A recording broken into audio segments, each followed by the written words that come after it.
بسم الله الرحمن الرحيم. اهلا بيكم حبايبي في قناة كروشيه منون.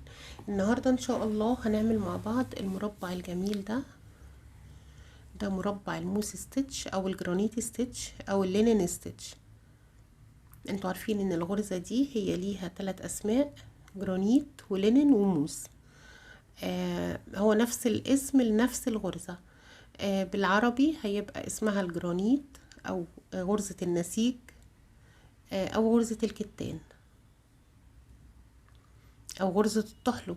الاربع اسماء ينفعوا. غرزة سهلة وجميلة.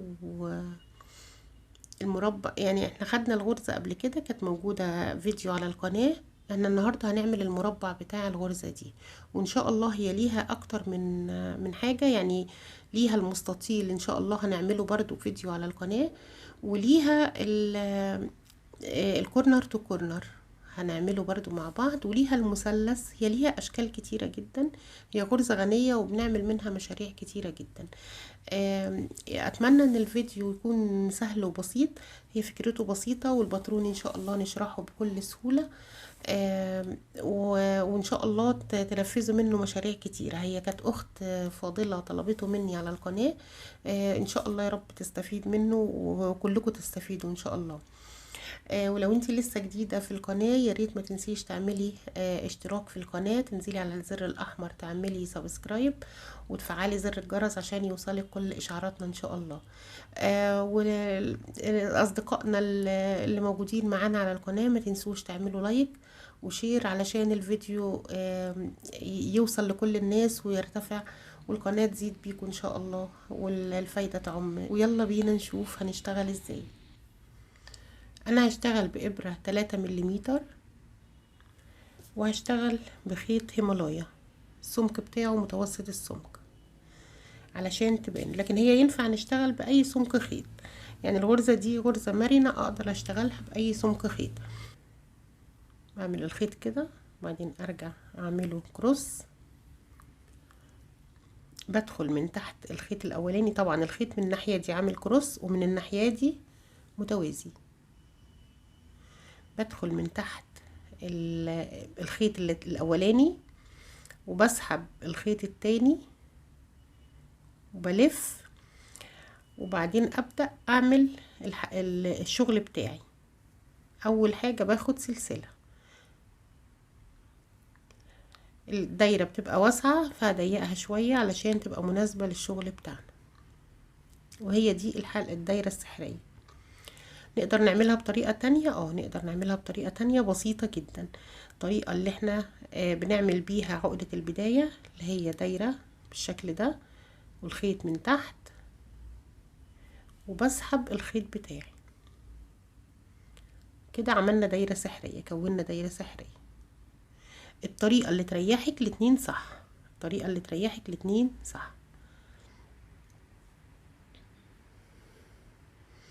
كونا الدايرة السحرية بتاعتنا وعملنا السلسلة. يعني الغرزة دي انا هعتبرها ارتفاع، وهنبدأ الباترون بتاعنا. الباترون بتاعنا اول غرزة فيه هي غرزة حشو،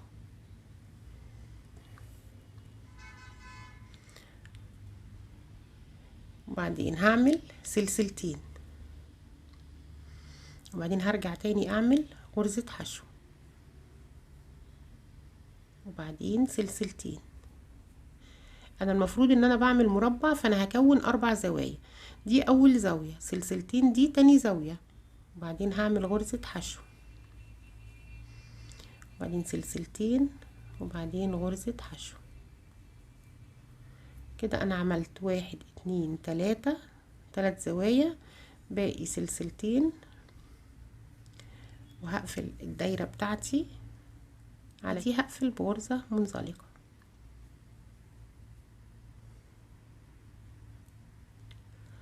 وهأكد على القفلة بتاعتنا. طيب الزوايا علشان نشوفها انا هحط فيها علامات: فراغ السلسلتين، هنا فراغ السلسلتين، وهنا فراغ السلسلتين،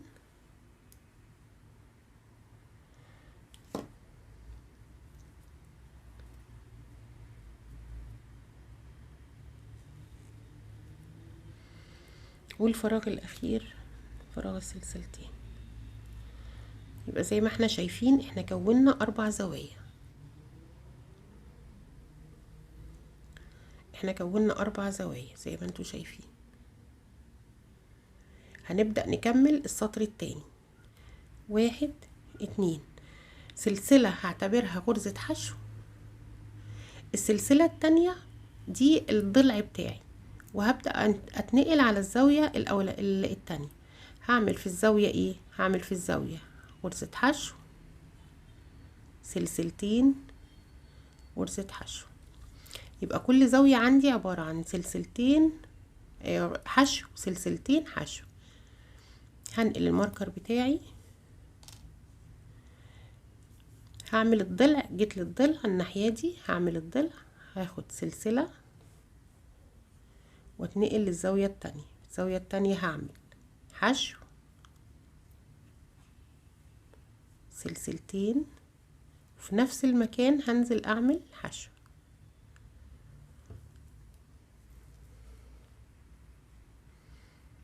كده انا عملت الضلع ده. هشيل العلامة بتاعتي وهشتغل الضلع التاني اللي هي عبارة عن سلسلة، وهتنقل على الغرزة او الزاوية الاخيرة. الزاوية الاخيرة هعمل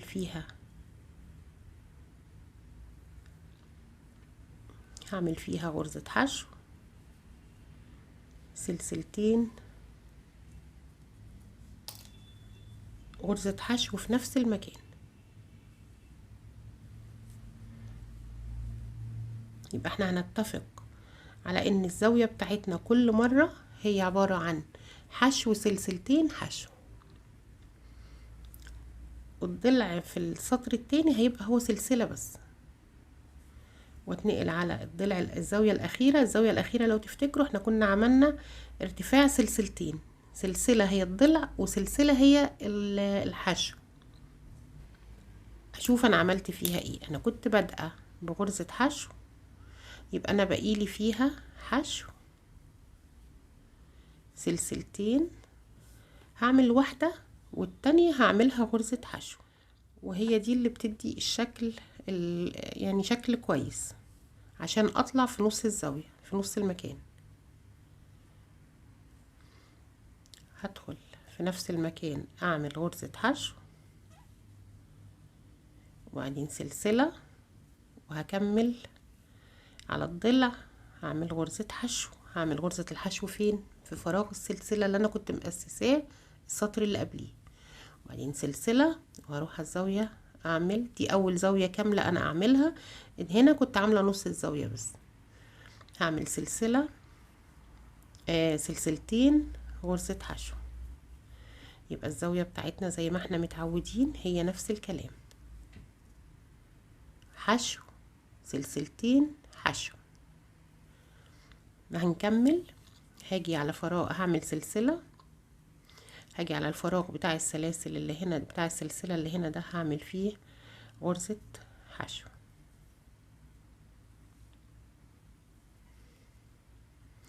سلسلة، هيبقى عندي فراغ الزاوية هعمل فيه حشو، سلسلتين، حشو، سلسلة، هروح على فراغ الزاوية اعمل السلسلة، اعمل حشو، سلسلة، اروح على فراغ الزاوية اعمل حشو، سلسلتين، حشو، سلسلة، اروح على فراغ السلسلة اللي كنت بأسس بيه الضلع هعمل غرزة حشو، سلسلة، هروح على الزاوية اللي انا كنت بدأت بيها، انا عملت فيها غرزة حشو بس، هكمل هعمل سلسلة وهعمل غرزة حشو.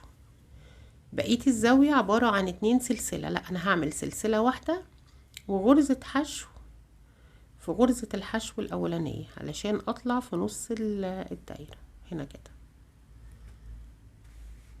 يا رب تكونوا فاهمين دي،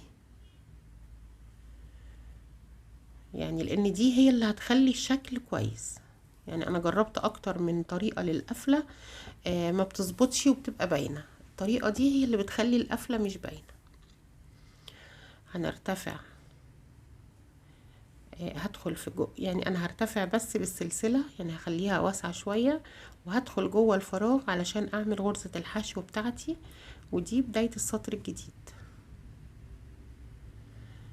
يبقى انا ما برتفعش بسلسلة، انا بعمل غرزة الحشو على طول، وبنهي بسلسلة وحشو. الحاجات دي هي اللي فيها اختلاف، ودي زي ما قلت لكم انا اللي عاملاها، لان النتيجة بتاعتها شكلها احلى.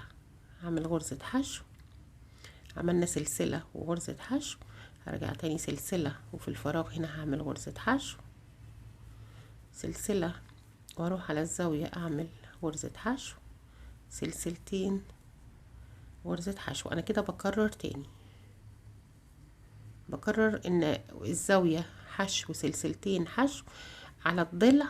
انا كل حشو بعمل فوقيه سلسلة، وكل فراغ سلسلة بنزل اعمل فيه حشو. هكمل ونرجع نقفل السطر مع بعض.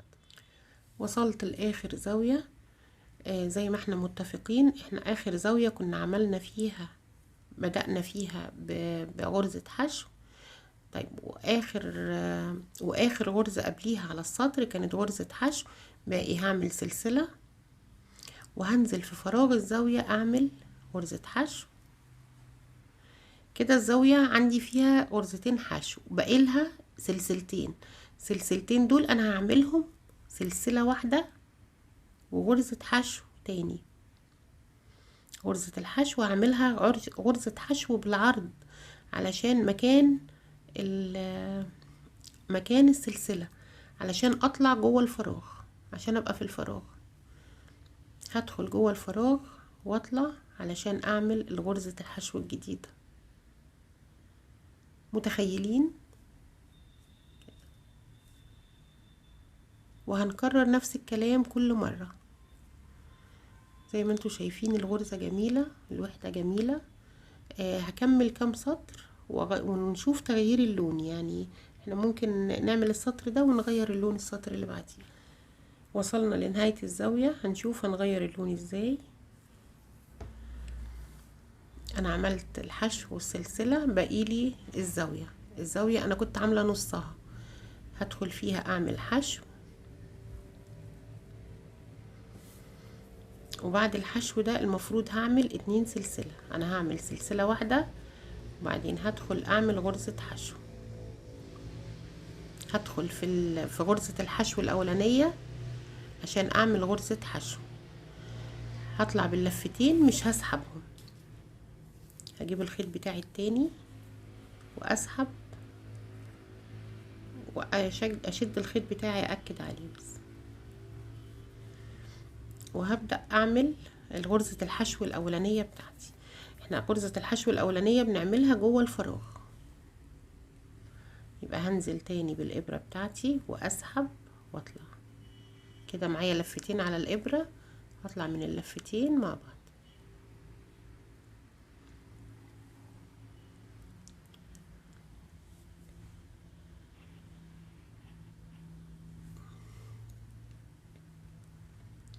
زي ما انتوا شايفين انا طالعه من لفتين مع بعض.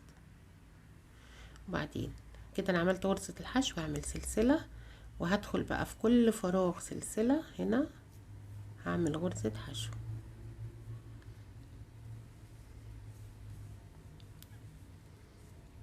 فوق الحشو هعمل سلسلة، فراغ السلسلة هعمل حشو، فوق الحشو هعمل سلسلة. يبقى هو تبادل بين السلسلة والحشو، والسطر اللي بعديه بيبقى العكس. الكلام ده على الضلع، لكن في الزاوية انا بعمل في الزاوية حشو، سلسلتين، حشو. هكمل كده لاخر السطر، هكمل لاخر السطر ونرجع نشوف عملنا ايه. انهينا الوحدة بتاعتنا زي ما انتوا شايفين. الغرزة جميلة جدا وسهلة وبسيطة. هو اهم حاجة زي ما قلت لكم، احنا في السطرين الاولانيين انا بأسس فيهم السطر الاولاني بأسس فيه الاربع زوايا، السطر التاني ببدأ أأسس الضلع. التكرار بتاعنا طول الوقت هو عمود سلسلة، حشو سلسلة، طول الوقت هو حشو سلسلة حشو سلسلة. الزاوية بس هي اللي مختلفة، فهي حشو 2 سلسلة حشو. ده ملخص المربع بتاعنا. نقدر طبعا نعمل منه حاجات كتيرة. يعني لو عايزين تعملوا منه بطانية بيبي نقدر نشبك المربعات دي لو احنا حابين نعملها تشبيك، او نفضل نكبر بيها لحد ما نوصل للمقاس اللي احنا عايزينه لبطانية البيبي. هي جميلة جدا وسهلة وبسيطة. في منها اوقات يعني اعمل سطر وسطر، يعني ما اعملش سطرين مثلا او تكرار معين. ممكن اشتغلها بجنجو، فهي هتديني التدرجات مرة واحدة. هنا انا مكملتش بس عشان اجيب بقية التدرجات، لكن ممكن اشتغلها جنجو. وممكن اغير كل سطر، لو غيرت كل سطر بتديني شكل موزايك كده يشبه شوية الكروشيه موزايك. هي غرزة جميلة وسهلة، والوحدة سهلة جدا. اتمنى يا رب ان انا اكون افدتكم.